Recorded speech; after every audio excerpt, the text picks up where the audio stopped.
Bonjour et bienvenue pour cette nouvelle analyse. Aujourd'hui, on va aborder un sujet qui, je crois, nous concerne un peu tous, le temps d'écran des enfants.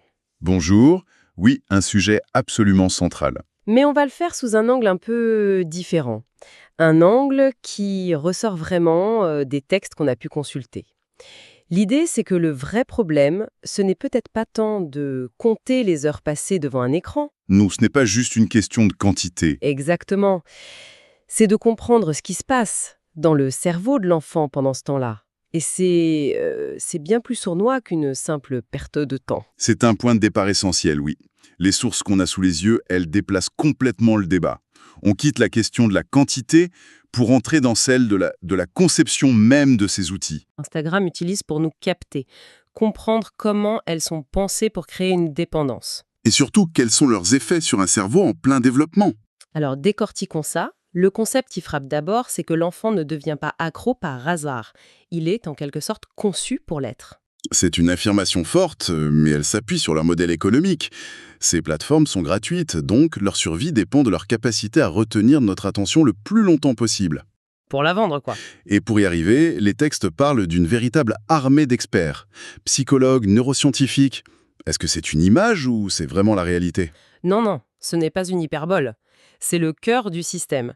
C'est ce qu'on appelle le design persuasif. Des milliers d'ingénieurs et de psychologues dont le travail est d'optimiser chaque détail. Le son d'une notification, la couleur d'un bouton, pour maximiser l'engagement. Donc on n'est pas dans le divertissement, on est dans l'ingénierie comportementale. C'est ça. On parle de piratage de nos circuits neurologiques. Le mot n'est même pas trop fort. Et au centre de ce piratage, il y a cette fameuse molécule, la dopamine. Mais une des analyses qu'on a lues corrige une idée reçue. On dit souvent que c'est l'hormone du plaisir, mais c'est pas tout à fait ça, n'est-ce pas, Sam? Non. Et cette nuance est fondamentale. La dopamine, ce n'est pas tant l'hormone du plaisir que celle de l'anticipation, du désir.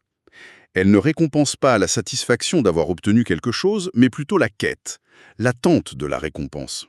Ah oui, je vois. C'est le moteur qui nous pousse à chercher. Exactement. C'est elle qui nous fait réfléchir notre fil d'actualité dans l'espoir, incertain, de trouver quelque chose de nouveau. C'est le encore un peu. Et c'est là que ça devient vraiment intéressant. Un des textes utilise l'analogie de la machine à sous, et je trouve ça parfait pour illustrer le mécanisme. Oui, c'est une comparaison très, très juste. Ce qui rend accro à une machine à sous, c'est pas tant de gagner, c'est la possibilité de gagner au prochain goût. C'est l'incertitude. C'est le peut-être. Voilà. TikTok, par exemple. C'est exactement ça. C'est ce qu'on appelle la récompense à intermittence variable. Vous balayez l'écran, une vidéo est moyenne, bof. La suivante est nulle. Et la troisième est hilarante, inattendue. Et là, c'est une grosse décharge de dopamine. Le cerveau ne sait jamais quand la prochaine bonne surprise va arriver. Jamais. Et c'est cette imprévisibilité qui le pousse à continuer. Allez, juste une de plus. Peut-être que la prochaine sera la bonne. C'est un circuit de désir infini. Et en plus, ce mécanisme est profondément ancré en nous, c'est presque un héritage évolutif. La nourriture, sans savoir quand ils en trouveraient. Mais la différence cruciale, c'est le ratio effort-récompense. Oui. Avant, il fallait marcher des heures, prendre des risques. L'effort était immense. Aujourd'hui, la récompense est accessible pour un simple mouvement du pouce. On inonde notre cerveau avec un flux de gratification pour lequel il n'a jamais été conçu. Et c'est là que ça devient dangereux, surtout pour le cerveau d'un enfant ou d'un adolescent. Il est particulièrement vulnérable, non? Extrêmement. Un cerveau adulte a déjà du mal à résister, mais celui d'un enfant est en pleine construction. Son cortex préfrontal, c'est la zone qui contrôle les impulsions, le jugement, il n'est mature que vers 25 ans. 25 ans quand même. Oui, donc lui imposer ce système, c'est un peu comme mettre un pilote débutant dans une Formule 1 sans frein. Il n'a tout simplement pas les outils neurologiques pour dire stop. Un des textes cite d'ailleurs Tristan Harris, un ancien de chez Google. L'image qu'il utilise est terrible. Il dit « Des milliers d'ingénieurs brillants contre le nom d'un parent fatigué à mercredi soir ». C'est exactement ça. Le combat est inégal. Et comprendre ça, c'est la première étape. Ça permet de sortir de la culpabilité, en fait. Ce n'est pas une défaillance des parents, c'est une confrontation avec une ingénierie psychologique surpuissante. Alors justement, ce recablage cérébral, quelles sont ses conséquences concrètes? L'analyse qu'on a compilée en identifie 5 principales. La première, c'est l'érosion de la concentration. L'enfant qui ne termine plus un livre, qui décroche au milieu d'un film. Qu'est-ce qui se passe dans sa tête? Son cerveau a été reformaté pour un certain type de stimulation, rapide, intense, brève. Du coup, face à une tâche plus lente, comme lire un chapitre, qui demande un effort soutenu, le rythme est trop faible. Il n'y a pas de gratification immédiate, pas de like, pas de nouvelles vidéos. Voilà. Le cerveau, habitué à ces doses de dopamine, se met littéralement en état de manque. Il s'ennuie. Ce n'est pas un manque de volonté, c'est une conséquence neurologique. L'enfant devient physiologiquement incapable de maintenir son attention. Le deuxième effet est tout aussi inquiétant, l'anxiété de la déconnexion. Cette panique quand on confisque un téléphone. Est-ce que c'est juste un caprice ou c'est plus profond? C'est bien plus profond. Ça porte un nom, la FOMO, Fear of Missing Out, la peur de rater quelque chose. Et cette anxiété, elle est physiologique. Des études montrent que séparer des jeunes de leur téléphone peut provoquer une augmentation mesurable du cortisol, l'hormone du stress. Ah oui, carrément. Le corps réagit comme face à un danger réel. Et exactement comme une exclusion sociale qui est vécue comme une menace à la survie. C'est fascinant et terrifiant. Le troisième effet est peut-être plus triste, l'atrophie de l'imagination. Les textes nous rappellent une époque où un enfant pouvait, tout simplement, s'ennuyer. Et l'ennui est décrit comme le terreau de la créativité. C'est cet espace mental vide qui est essentiel pour que l'imagination puisse germer, pour que l'enfant invente ses propres jeux. Et les écrans comblent ce vide. Ils le comblent avant même qu'il ait le temps d'exister. À la moindre seconde d'inactivité, hop, le réflexe, c'est le téléphone. L'imagination est présentée comme un muscle. Si on ne l'entraîne jamais, elle s'atrophie. Le cerveau devient un consommateur passif de contenu plutôt qu'un créateur actif. Et ça me fait penser au quatrième effet, qui est très lié, l'impact sur le sommeil. Un cerveau qui ne sait plus s'ennuyer est un cerveau qui a du mal à se mettre en veille, j'imagine. C'est un cercle vicieux. Il y a un double mécanisme. D'abord, la lumière bleue, bien sûr, qui bloque la production de mélatonine, l'hormone du sommeil. Mais il y a un deuxième effet, peut-être encore plus puissant. La stimulation cognitive, hein. C'est ça. Le contenu maintient le cerveau en état d'alerte. Le corps est fatigué, allongé dans le lit, mais le cerveau, lui, il continue de courir à marathon. Du coup, il peut mettre des heures à redescendre et à enfin basculer dans le sommeil. Et tout ce cocktail, manque de concentration, anxiété, sommeil perturbé, mène à un paradoxe que les sources trouvent particulièrement cruel. C'est le cinquième effet Shab. Ces outils censés nous connecter nous rendent en fait moins sociaux.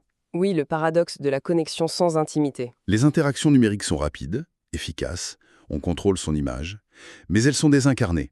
Elles créent une illusion de lien social.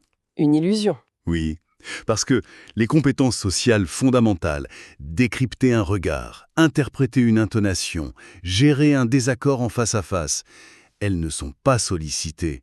On apprend à performer en ligne, mais on désapprend à être simplement présent avec les autres.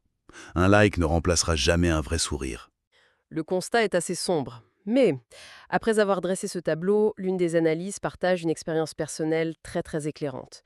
Et ça apporte une vraie note d'espoir. Ah oui, C'est l'histoire d'un marché passé avec un fils, une semaine complète, sans aucun écran, en échange d'une activité de son choix à la fin. d'accord. C'est une expérience passionnante, ça. Ça permet d'observer le processus de sevrage en temps réel. Exactement. Alors, les 3 premiers jours sont décrits comme un enfer. L'enfant tourne en rond, se plaint de s'ennuyer, il est irritable. On sent le manque physique de stimulation. Et puis, le 4e jour, quelque chose bascule. Le point de rupture. Voilà. Sans qu'on lui dise rien, il ressort une vieille boîte de Lego du placard. Et il commence à construire un vaisseau.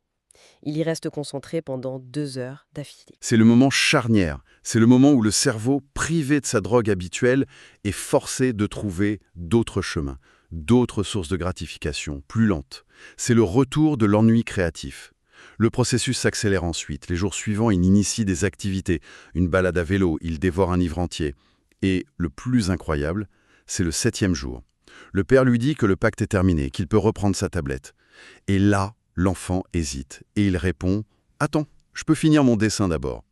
Cette hésitation, elle est extraordinairement parlante. Elle montre qu'un rééquilibrage a eu lieu. La question, c'est « Que s'est-il passé dans son cerveau pendant cette semaine ?» Les textes utilisent le mot recalibrage. Sans système de récompense, c'est réinitialiser. C'est le terme parfait. Il s'est désintoxiqué des récompenses instantanées, son système de dopamine a retrouvé un niveau de base plus stable, il a redécouvert le plaisir qui vient d'activités qui demandent un effort, de la patience. Des activités plus nourrissantes à long terme. Absolument. Il a réappris à utiliser l'ennui non comme une souffrance, mais comme un moteur pour sa créativité.